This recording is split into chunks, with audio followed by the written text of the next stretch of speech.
Bismillahirrahmanirrahim. Assalamualaikum warahmatullahi wabarakatuh. Alhamdulillahirabbil alamin wa bihi nasta'in wa ala umuri dunya waddin. Wassalatu wassalamu ala asrofil anbiya'i wal mursalin wa ala alihi washabbihi ajmain. Di video kali ini saya akan membahas 3 surah yang ada dalam Al-Qur'an, yakni surat Al-Fatihah, surat Al-Alaq ayat 1 sampai 8 dan surat Al-Kafirun. Video ini dibuat untuk memenuhi tugas UTS mata kuliah tafsir ayat akidah. Nah, dalam 3 surat ini saya akan membahas sedikit kandungan yang ada dalam 3 surat tersebut dan tafsiran dari pendapat para mufasir. Kita bahas surat yang pertama terlebih dahulu, yakni surat Al-Fatihah. Saya akan membacakan ayatnya terlebih dahulu. A'udzu billahi minasyaitonir rajim. Bismillahirrahmanirrahim. Alhamdulillahi rabbil alamin. Arrahmanir rahim. Maliki yaumiddin. Iyyaka na'budu wa iyyaka nasta'in. Ihdinas siratal mustaqim. Siratal ladzina an'amta 'alaihim ghairil maghdubi 'alaihim waladdallin. Amin. Artinya, dengan menyebut nama Allah yang Maha Pengasih lagi Maha Penyayang, segala puji bagi Allah, Tuhan seluruh alam, yang Maha Pengasih, yang Maha Penyayang, pemilik hari pembalasan. Hanya kepada Engkaulah kami menyembah dan hanya kepada Engkaulah kami memohon pertolongan. Tunjukilah kami jalan yang lurus, yaitu jalan orang-orang yang telah Engkau beri nikmat kepadanya, bukan jalan orang-orang yang Engkau murkai dan bukan pula jalan orang-orang yang sesat. Nah, untuk kandungan surah Al-Fatihah ini terdapat nilai-nilai yang terkandung dalam surah Al-Fatihah ini, yakni yang pertama nilai tauhid. Nilai tauhid ini terdapat pada ayat 1 sampai 4. Kemudian nilai ibadah. Nilai ibadah ini terdapat pada ayat kelima. Kemudian nilai syariah. Nilai syariat terdapat pada ayat ke-6 dan pada ayat terakhir yakni ayat ke-7 yaitu kisah-kisah orang-orang terdahulu. Nah, untuk selanjutnya menurut pendapat para mufasir terkait surat Al-Fatihah. Yang pertama ada dari tafsir Muyassar, yakni pada ayat pertama dikatakan Ar-Rahman dan Ar-Rahim. Ini merupakan sifat Allah yang Maha Pengasih lagi Maha Penyayang. Ar-Rahman yaitu yang memiliki rahmat secara menyeluruh. Ar-Rahim yang Maha Penyayang, yang menyayangi, penyayang terhadap orang beriman. Kemudian ayat kedua menurut Ibnu Katsir di sini Alhamdulillahirabbil alamin itu bentuk pujian kepada Allah, perintah untuk memuji Allah karena hanya Allah lah yang berhak untuk kita puji, karena Allah lah yang menganugerahkan segala nikmat yang diberikan kepada makhluknya, kepada hambanya, maka hanya bagi Allah lah yang pujian pantas didapatkan. Kemudian ayat ketiga Ar-Rahman Ar-Rahim, ini penegasan ya. Di sini menurut Ibnu Katsir menunjukkan makna sangat. Karena apa? Karena pada ayat yang pertama telah disebutkan Bismillahirrahmanirrahim. Ada kata Ar-Rahman Ar-Rahim. Kemudian di ayat ketiga ini disebutkan lagi Ar-Rahman Ar-Rahim. Nah, maka pada ayat ketiga ini menunjukkan makna yang sangat, bahwa Allah itu sangat menyayangi, sangat mengasihi hamba-hambanya. Nah, Allah yang memberikan rahmat baik di dunia juga di akhirat. Kemudian menurut Quraisy Shihab, segala kenikmatan yang diterima makhluk tanpa putus itu merupakan rahmat dari sang pemberi rahmat, sumber rahmat, yakni Allah Subhanahu wa taala. Kemudian pada ayat keempat menurut tafsir Jalalain ada kata yaumiddin. Nah, kata yaumiddin ini disebutkan secara khusus karena pada hari itu yakni hari pembalasan tidak ada seorang pun yang memiliki kekuasaan kecuali Allah Subhanahu wa taala. Kemudian ayat kelima ini menurut tafsir Jalalain artinya dari ayat kelima kan hanya kepada Engkau lah kami menyembah dan hanya kepada Engkau lah kami mohon pertolongan.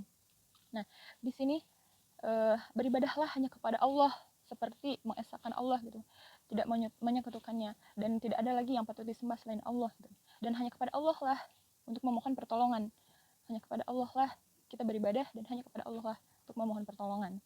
Kemudian ayat 6 dan ayat 7 yaitu tunjukilah kami yang lurus, yaitu jalan orang-orang yang telah Engkau beri nikmat kepadanya, dan bukan jalan orang yang Engkau murkai dan bukan pula jalan orang yang sesat. Nah, di sini bimbinglah kami ke jalan yang lurus, yaitu jalan yang bimbinglah kami ke jalan yang lurus dengan petunjukmu, dengan hidayahmu, bukan jalan orang yang dimurkai, yaitu jalan orang Yahudi, dan bukan pula jalan yang sesat, yaitu jalan orang-orang yang sesat ya, yang tentu jalan mereka yang bukan atau yang tidak menyembah Allah Subhanahu wa taala. Sekian, kita lanjut ke surat Al-Alaq. Nah, kita bacakan terlebih dahulu surat Al-Alaq. Bismillahirrahmanirrahim. Iqra bismi rabbikal ladzi khalaq. Khalaqal insana min 'alaq. Iqra wa rabbukal akram. Alladzi 'allama bil qalam. 'Allamal insana ma lam ya'lam. Kalla innal insana layatgha. Ar-ra'ahu istaghna. Inna ila rabbika ruj'a. Sadaqallahul azim. Artinya, bacalah dengan menyebut nama Tuhanmu yang menciptakan. Dia telah menciptakan manusia dari segumpal darah. Bacalah, dan Tuhanmu lah yang maha mulia, yang mengajarkan manusia dengan pena. Dia mengajarkan manusia apa yang tidak diketahuinya. Dia mengajarkan manusia apa yang tidak diketahuinya. Sekali-kali tidak, sungguh manusia itu benar-benar melampaui batas. Apabila melihat dirinya merasa cukup, sungguh hanya kepada Tuhanmu lah tempat kembalimu. Nah, kandungan yang ada dalam surat Al-Alaq ini yakni terdapat beberapa nilai. Yang pertama, nilai gemar membaca atau belajar. Kemudian ada nilai tauhid atau perintah agar manusia memiliki keimanan. Kemudian nilai keilmuan dan nilai gemar menulis. Nah, untuk selanjutnya pendapat para mufassir terkait surat Al-Alaq ayat 1 sampai 8 ini, yang ayat pertama menurut tafsir Jalalain, bacalah. Nah, bacalah di sini maksudnya yaitu mulailah membaca dan memulailah dengan menyebut nama Rabbmu yang menciptakanmu, yang menciptakan semua makhluk. Dan menurut Quraisy Shihab, Allah memerintahkan untuk membaca dan juga belajar.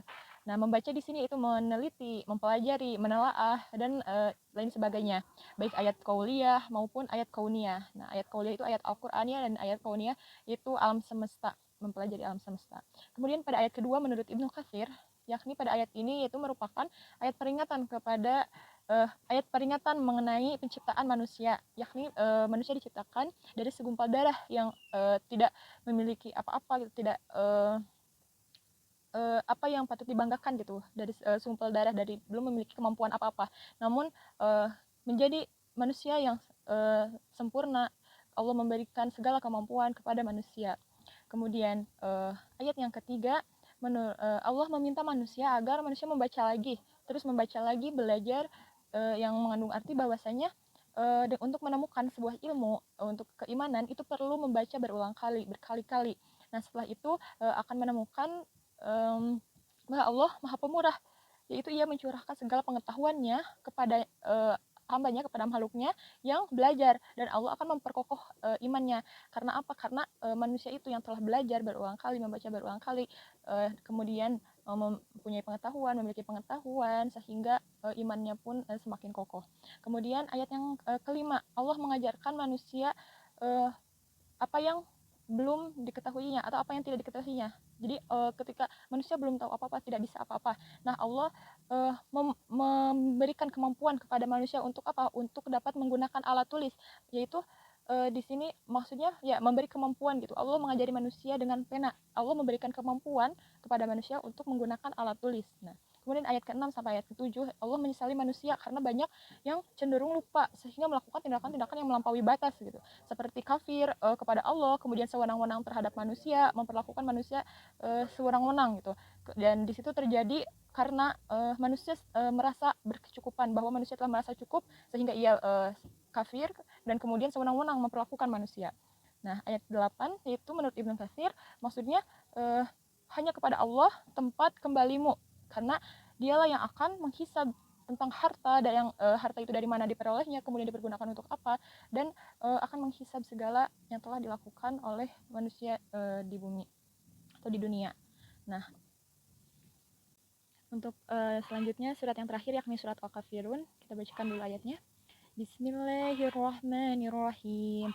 Qul ya ayyuhal kafirun la a'budu ma ta'budun wa la antum 'abiduna ma a'bud wa la ana 'abidum ma abadtum wa la antum 'abiduna ma a'bud lakum dinukum waliyadin.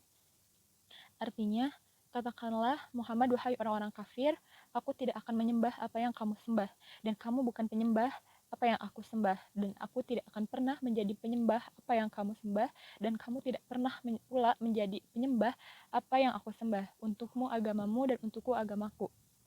Nah, untuk kandungan yang untuk kandungan ayat Quran surat Al-Kafirun ini, yakni adanya menolak secara tegas ajakan kaum kafir Quraisy untuk menyembah berhala. Nah, kemudian tidak ada kompromi perkara akidah, karena tidak ada kompromi perkara akidah ya. Dan ada penegasan pula bahwa Nabi tidak akan menyembah apapun selain Allah Subhanahu wa taala. Dan tadi pun ya mereka tidak akan pernah menyembah apa yang Nabi Muhammad disembah. Kemudian dalam surat ini pun mengajarkan toleransi yang mana untuk tidak memaksakan perkara dalam hal berakidah dan juga beribadah. Nah, untuk tafsiran dari Quran surat Al-Kafirun ini, pertama dari Hamka, menurut Buya Hamka, yakni bahwa nilai yang terdapat pada surat tentunya surat Al-Kafirun ini tentunya mengenai tauhid ya. Jelas bahwa adanya awalnya itu pengajakan dari kaum kafir Quraisy untuk mengajak Nabi Muhammad untuk menyembah berhala, namun penol Nabi Muhammad menolak secara tegas gitu. Penolakan secara tegas untuk tidak menyembah berhala. Nah, akidah itu tidak dapat diperdamaikan, tauhid dan syirik tidak dapat dipertemukan. Kemudian menurut Ibnu Katsir, perintah untuk selalu berbuat ikhlas kepada Allah. Nah, dalam surat ini yang mana adalah sebuah perintah untuk berbuat ikhlas kepada Allah, beribadah ikhlas kepada Allah. Nah, kemudian menurut Al-Azhar, tafsir Al-Azhar mengatakan bahwa pada isi kandungan ayat 1 sampai 5 ialah mengenai tauhid, yakni sekali-kali tidaklah dapat dikompromikan atau dicampurkan antara tauhid dan syirik gitu. Antara agama itu tidak dapat campur adukan dengan kesyirikan gitu. Apabila didamaikan antara tauhid dan syirik, maka kemenangan bagi syirik. Kemudian menurut At-Tabari, yakni pada ayat ke-6 itu menjelaskan bahwa Nabi tidak akan mengikuti agama orang Quraisy, yaitu berhala, dan aku akan menganut agamaku, yakni agama Islam sampai akhir hayatku. Nah, begitu juga sebaliknya, mereka orang-orang kafir tidak akan menyembah, tidak akan mengikuti agama Nabi, dan mereka akan berpegang teguh kepada agama mereka sampai akhir hayat mereka. Mungkin cukup sekian, mohon maaf apabila ada kesalahan. Wassalamualaikum warahmatullahi wabarakatuh.